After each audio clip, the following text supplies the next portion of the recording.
نہیں، کیا ہم نے کبھی کہا کہ فیملی والوں تم غلط ہو یا پیشنٹ والوں تم ٹھیک ہو؟ کیا ہم ٹھیک اور غلط کے چکر میں جب یہاں سے ایک میزائل جاتا ہے بحرہ اوقیانوس کو کراس کر کے تو ہم منع کرتے ہیں نا کہ نہیں میزائل نہیں پھینکنے ایک دوسرے پہ؟ ویسے منع تو نہیں ہوتے، ایک دوسرے کو بلیم گیم نہیں کرنی، کیونکہ بلیم گیم جو ہے یا کوسنا اس مسئلے کا حل نہیں ہے۔ یہ ٹف لو کا ایک پرنسپل ہے کہ جو ایک دوسرے پہ الزام دھرنا ہے یہ فیوٹائل ہے، کہ تم قصوروار ہو، وہ کہتے نہیں تم قصوروار ہو۔ اگر ایک کہتا ہے کہ جی تم قصوروار ہو، دوسرا کہتا ہے نہیں وہ قصوروار ہے، تو جب گھر میں یہ معاملات چل رہے ہوتے ہیں تو سب ایک دوسرے کو بلیم کر رہے ہوتے ہیں نا۔ والد کہہ رہا ہوتا ہے ماں کو کہ تو بگاڑ دیتا ہے میرا پتر، والدہ کہہ رہی ہوتی ہے کہ مینوں کی پتا سی پتر کیویں پالی دینے، تسی بندے ہو تانوں پتا ہوئے گا، تہاڈا قصور ہے، یا کوئی نہ کوئی ایک بلیم گیم چل رہی ہوتی ہے اور اس کا کوئی فائدہ ہوتے نہیں دیکھا گیا۔ اسی طرح گھر میں بےعزتی پروگرام چل رہا ہوتا ہے ایک دوسرے کا، اس کا بھی کوئی فائدہ نہیں ہوتا۔ تو کچھ چیزوں کا کوئی فائدہ نہیں ہوتا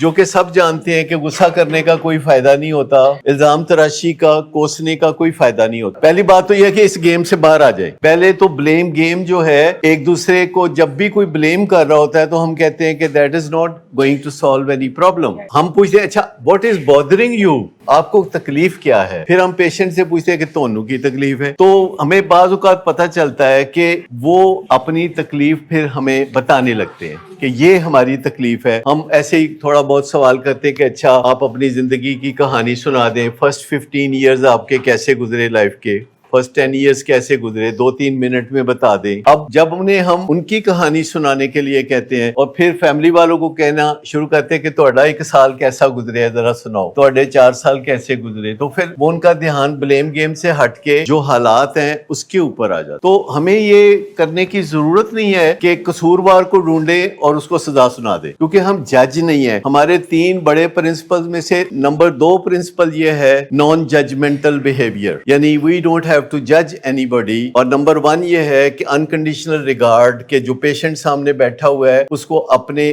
برابر سمجھ لیں، نہ ہم برہمن نہ وہ شودر، تو اپنے برابر سمجھ لیں، انکنڈیشنل ریگارڈ۔ اور ججمنٹ کوئی دینے کی ضرورت نہیں کہ یہ برا انسان ہے، یہ کردار کا خراب ہے، یا ایسی چیزیں ہم نہیں کرتے۔ اور تیسری چیز ہے کہ نان ریڈیکیولنگ ایٹیچیوڈ، کہ اس کی جو کوئی حرکت ہے اس سے مزہ نہ اٹھائیں۔ جیسے آپ نے فلموں میں یا ڈراموں میں دیکھا ہوگا کہ لوگ ایک دوسرے کو ریڈیکیول کرتے ہیں، اسٹیج ڈراموں پہ ایک دوسرے کی بےزتیاں کرتے ہیں تو لوگ ہنستے ہیں، یعنی ایک کریکٹر دوسرے کریکٹر کی بےزتی کرتا ہے جس کو وہ جگت کہتے ہیں تو سارے سامنے بیٹھنے والے ہنستے ہیں۔ یہ ایسا ہے نا، آپ دیکھتے ہوں گے آپ کے اسمارٹ فون پہ بھی آ جاتی ہے کوئی نہ کوئی ایسی چھوٹی موٹی چیز جس میں کوئی کسی بندے کو کوئی کہتا ہے وہ تمہارا منہ جو ہے فلسطین کے بندر جیسا ہے، تو سارے لوگ ہنسنا شروع ہو جاتے ہیں۔ تو مطلب اس میں واٹس سو فنی اباؤٹ اٹ؟ ایک بندہ لڑک کے گر جاتا ہے سیڑھیوں سے تو سب ہنسنا شروع ہو جاتے ہیں، بارش میں کوئی پھسل جاتا ہے تو لوگ ہنسنا شروع ہو جاتے ہیں۔ تو دیٹ مینز ہمارے اندر کوئی ہے جو دوسروں کی بےزتی پہ بہت خوش ہوتا ہے۔ مجھے صرف یہ بتا دیں کہ یہ بات آپ کو سمجھ میں آ گئی کہ ہمارے